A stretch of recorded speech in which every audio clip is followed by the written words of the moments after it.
Hey guys, George from SoundTraxx here. This week we're going to play around with a locomotive, or is it, that I have in front of me here on the table. Now I get a lot of questions about this thing. If you're not sure what it is, stay tuned. We're about to find out.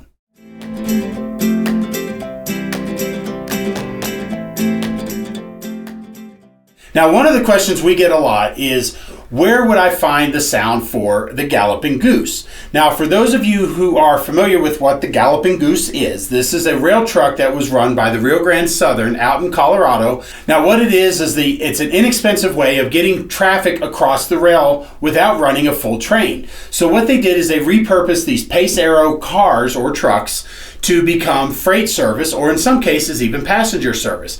Now what we have in front of me today is the RGS number 5. Now this is a freight version of the Galloping Goose, and so what we're going to do is we're going to go ahead and install the decoder.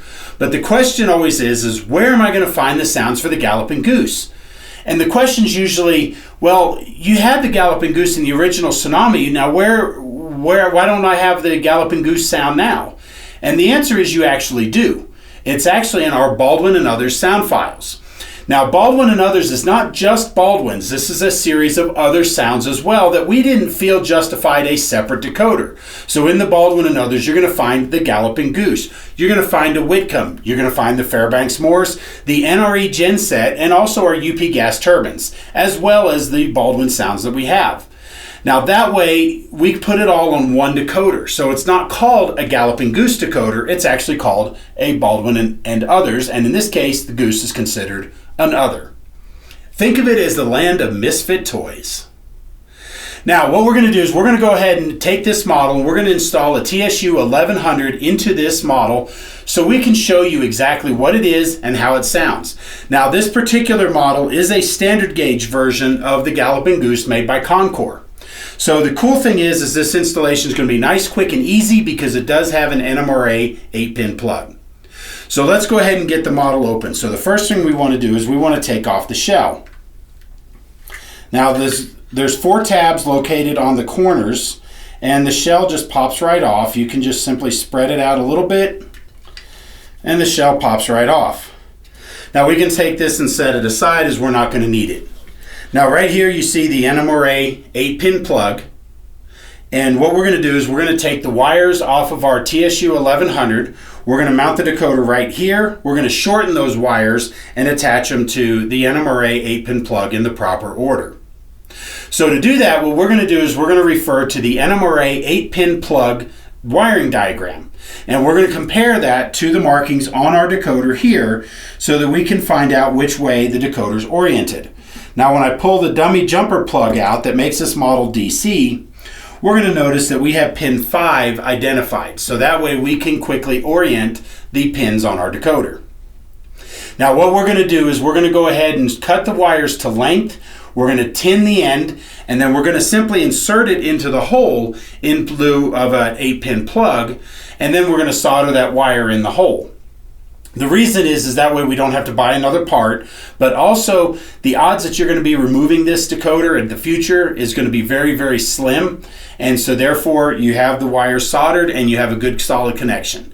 Then we're going to use our cube speaker and we're going to mount it down here below underneath the circuit board. So let's go ahead and get my tools together and we're going to get started. Okay, so now that I've gathered my tools, you see that I have my solder. Now off to my right I have my soldering iron. And it's a fine tip adjustable temperature soldering iron with a soldering stand. So that way we can keep our tip nice and clean. Now I have a set of wire cutters and wire strippers. I have a set of side cutters just as a separate tool. An X-Acto knife to cut my double-sided foam tape. And then of course we have our trusty solder flux right here so we can make our connections. So what we're going to do, so we're going to go ahead and take our decoder here. We're going to untwist these wires, separate them out. Now the decoder is actually going to fit right in here, and it's going to be a nice snug fit. And with our 8-pin socket right here, you can see that we don't need very much wire at all. Now this is probably going to be a lot more than what we need, but we'll go ahead and take this and we'll cut those wires off and we'll put those in the parts bin for later. Now on the other side we have the 2 extra wires for additional soldering are additional lighting effects. We won't need those. We'll only want the two for the speaker. So the brown and the green wire, again, we're going to go ahead and take those and cut them short. Now, what we're going to do before we finish this installation is we'll take these and tape them up so that if we ever decide to use them later, we have them. You can cut them flush if you so choose, or you can even tug them and pull them out of the socket if you plan on not using it. Now, what we're going to do here is now we're going to take our wires and we're going to pre-tin the ends of the wire. Now, to do that, we're going to take our wire strippers, and all we're going to do is we're just going to strip about 1/8 of an inch or 1/16 of an inch end off the wire so you can see this bare wire. Now we're going to gently twist the wire so that there's no frayed wires or loose ends of this stranded wire sticking out. And once that's nice and tight, we're going to take our flux, put a little dab of flux onto the joint.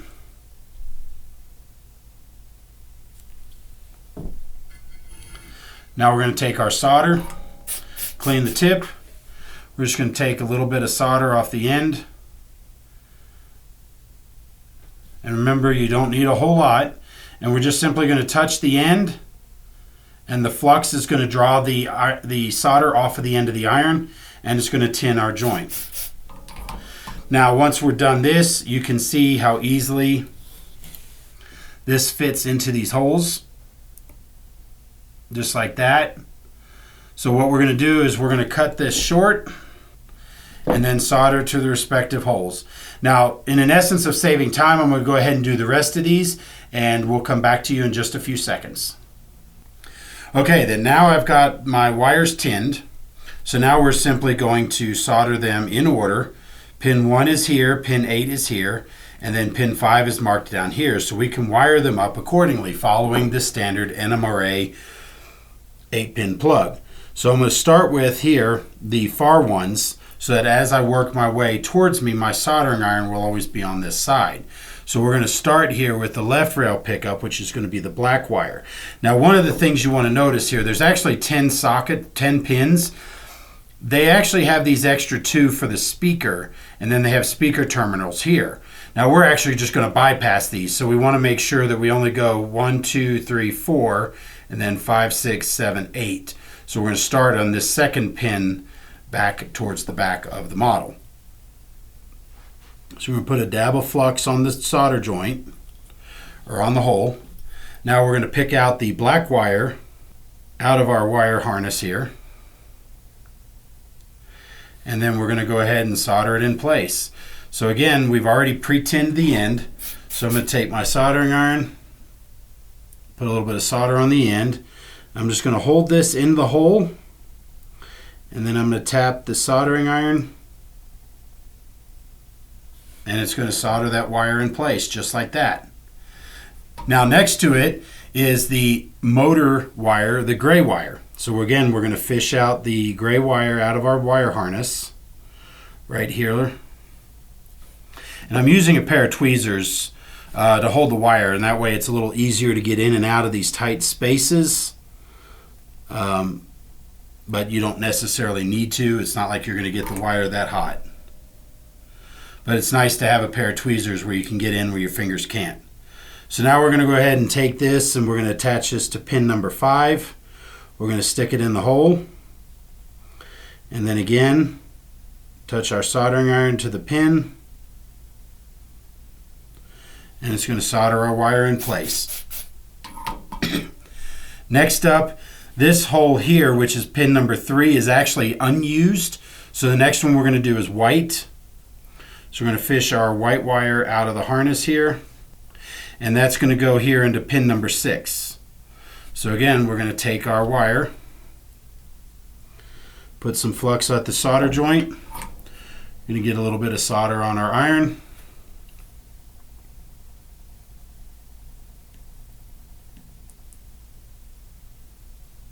And then we're just going to solder it in place. Now next up over here on pin number 2 is going to be the yellow wire. So we've got our yellow wire right here. Go ahead and put our solder flux in the location. Get some solder on the iron, put it in the hole, and then we're going to solder it. Next up is the blue wire in pin number 7.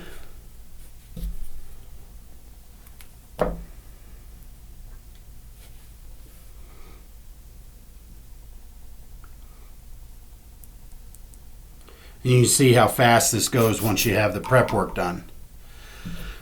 Next up, pin number 1, and that's where the orange wire is going to go. So we're going to get our orange wire out, and we're going to put it in the hole, just like that. Get our soldering iron over here. And then last up, pin number 8 is our red wire.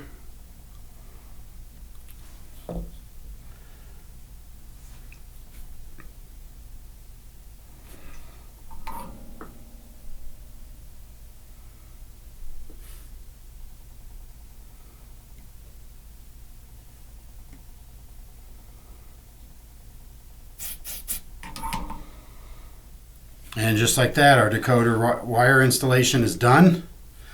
Now we can twist the wires up a little bit to tuck them all in, and then we'll put a small piece of tape over that. But now we have our speaker to worry about. So we have our 2 speaker wires coming off of the back of the decoder. Now what we're going to do is we're going to take our cube speaker and we're going to mount it under here using some double stick foam tape. Now we can do this a couple of different ways. If you want, you can undo the screws, pull the circuit board up out of the way, get your tape down in place, and then mount it. I'm just going to go ahead and do it this way, but I wanted to show you a really quick tip on how to solder to the speakers. So we got our decoder going here. We're going to have our speaker wire there, so we don't need it that much speaker wire, so we can go ahead and cut a little extra off. And again, save that because you never know when you're going to need it. Now we're going to get our wire strippers, strip and tin the ends of the wire like we did in the previous step. Alright, so now we're going to attach a little bit of flux to the end of the wires. And again, we're going to get our solder on the end of the iron. We're going to tin the ends of these wires. Alright, now because these are just small terminals here on the speaker, we're going to go ahead and cut a little bit of that excess length off. When you tin the wire, it actually pulls the insulation back a little bit. Now what we're going to do is we're going to put a little bit of flux here on the ends of on the terminals of the speaker. But now what I want to show you is that this is a magnet. And so when you have a magnetic field, it can try to attach itself to the soldering iron. And so what we're going to do to try to negate that is we're going to take one of the handles here of our pair of pliers and put it over there to weigh it down, so that way we're not actually touching onto the or attaching to the soldering iron. So again, we're going to get our solder, get a little bit of solder on the end, and then we're just going to do this really quickly. We've got our lined up. It doesn't need to be very long, just a second or two. Now we got our other terminal. Again, get a little bit of solder on the end. We've got our flux already there. So when we touch this, there we go. That one moved a little bit on me, but you can see how nice and clean that solder joint is. Now I'm going to tuck all this up and away. So now that I have the decoder installed, we have that here, and we have our speaker mounted here underneath with some double stick foam tape. Now the speaker mount down here, which was open, allows the sound to come out. So now we just simply snap our body shell back in place. So we put it over the body, and it simply snaps down. Everything lines up, and that looks like another successful installation. So let's take it for a test run. So this decoder installation is a success. So now it doesn't sound like a Galloping Goose. So first thing we want to do is we want to change the prime mover, or in this case, we're going to change the engine to the pace arrow for the Galloping Goose. So when we look at our Baldwin and other sound selections, we're going to see that CV123 to a value of 4 is going to select our RGS Galloping Goose. So So we're going to go ahead and do that now. So we're going to go ahead and program on the main CV number 123 to a value of 4.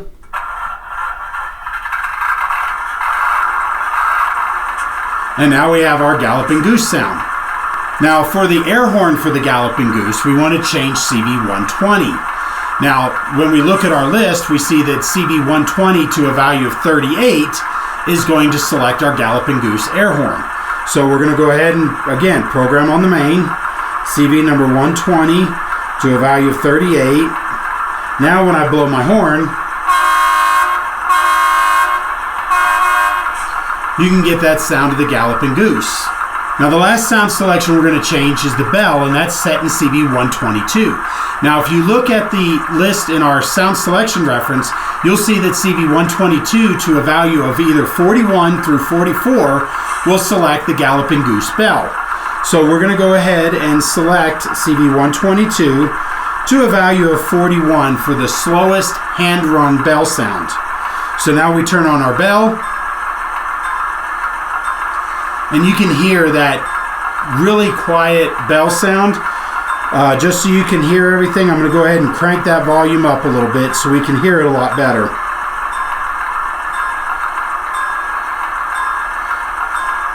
And let's go ahead and turn the prime mover sound down.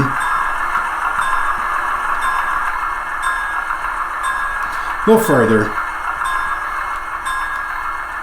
Now you can hear that bell coming through a lot clearer. But that's a slow hand-rung bell, so I want it to run a little faster. So now we're going to take CV122. We're going to set it to a value of 42 for a hand-rung, but a little bit faster. And now we have our proper sound for our bells and our air horn for the Galloping Goose. And all of this sounds can be found in our Baldwin and Others sound selection file that you can get in our Tsunami 2 and Blue Nami sound files. Now, for more information on all of this, the decoder installation, the sound selection references, and everything, please visit our website at SoundTraxx.com. Be sure to check out the user's guides under the manuals section in the support tab of the website. Also, show us what you think of these videos. If you like these videos, be sure to put a like down there, click the like button. Be sure to subscribe to our channel and put some comments down there in the bottom and let us know what you think, and we'll put out more content of what you guys are looking for. So for that, thanks for watching. We'll see you next time.